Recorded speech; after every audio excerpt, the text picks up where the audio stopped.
The Art of War by Sun Tzu, Chapter 9, The Army on the March. Sun Tzu said, "We come now to the question of encamping the army and observing signs of the enemy. Pass quickly over mountains and keep in the neighborhood of valleys. Camp in high places facing the sun. Do not climb heights in order to fight. So much for mountain warfare. After crossing a river, you should get far away from it. When an invading force crosses a river in its onward march, do not advance to meet it in midstream. It will be best to let half the army get across and then deliver your attack. If you are anxious to fight, you should not go to meet the invader near a river which he has to cross. Moor your craft higher up than the enemy and facing the sun. Do not move upstream to meet the enemy. So much for river warfare. In crossing salt marshes, your sole concern should be to get over them quickly, without any delay. If forced to fight in a salt marsh, you should have water and grass near you, and get your back to a clump of trees. So much for operations in salt marshes. In dry, level country, take up an easily accessible position, with rising ground to your right and on your rear, so that the danger may be in front and safety lie behind. So much for campaigning in flat country. These are the 4 useful branches of military knowledge which enabled the Yellow Emperor to vanquish 4 several sovereigns. All armies prefer high ground to low and sunny places to dark.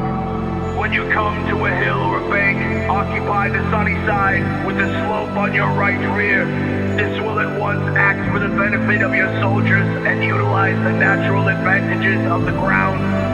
When, in consequence of heavy rains up country, a river which you wish to ford is swollen and flecked with foam, you must wait until it subsides.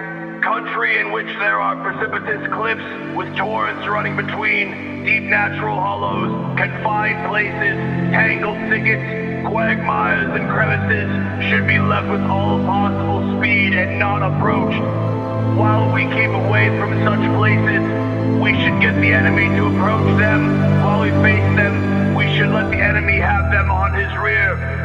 If in the neighborhood of your camp there should be any hilly country, ponds surrounded by aquatic grass, hollow basins filled with reeds, or woods with thick undergrowth, they must be carefully routed out and searched. For these are places where men in ambush or insidious spies are likely to be lurking. When the enemy is close at hand and remains quiet, he is relying on the natural strength of his position. When he keeps aloof and tries to provoke a battle, he is anxious for the other side to advance. If his place of encampment is easy of access, he is tendering a bait. Movement amongst the trees of a forest shows the enemy is advancing. The appearance of a number of screens in the midst of thick grass means that the enemy wants to make us suspicious. The rising of birds in their flight is the sign of an ambuscade. Startled beasts indicate that a sudden attack is coming. When there is dust rising in a high column, it is the signs of chariots advancing. When the dust is low, but spread over a wide area, it betokens the approach of infantry. When it branches out in different directions, it shows that parties have been sent to collect firewood. A few clouds of dust moving to and fro signify that the army is encamping. Humble words and increased preparations are signs that the enemy is about to advance. Violent language and driving forward as if to the attack are signs that he will retreat. When the light chariots come out first and take up a position on the wing, it is a sign that the enemy is forming for battle. Peace proposals unaccompanied by a sworn covenant indicate a plot. When there is much running about and the soldiers fall into rank, it means that the critical moment has come. When some are seen advancing and some retreating, it is a lure. When the soldiers stand leaning on their spears, they are faint from want of food.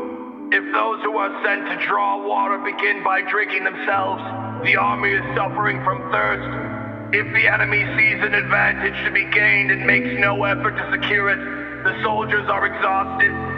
If birds gather on any spot, it is unoccupied. Clamor by night betokens nervousness. If there is disturbance in the camp, the general authority is weak. If the banners and flags are shifted about, sedition is afoot. If the officers are angry, it means that the men are weary. When an army feeds its horses with grain and kills its cattle for food, and when the men do not hang their cooking pots over the campfires, showing that they will not return to their tents, you may know that they are determined to fight to the death. The sight of men whispering together in small knots, speaking in subdued tones, points to disaffection amongst the rank and file. Too frequent rewards signify that the enemy is at the end of his resources.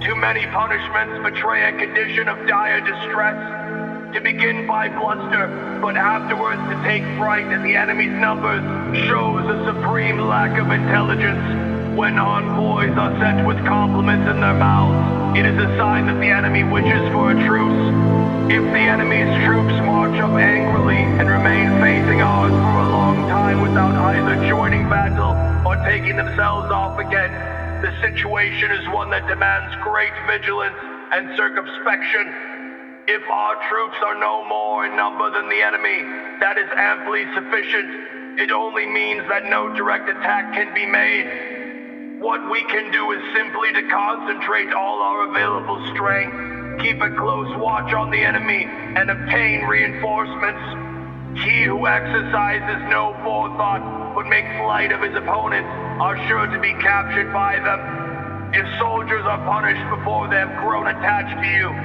they will not prove submissive, and, unless submissive, then will be practically useless. If when the soldiers have become attached to you, punishments are not enforced, they will still be useless. Therefore, soldiers must be treated in the first instance with humanity, but kept under control by means of iron discipline. This is a certain road to victory.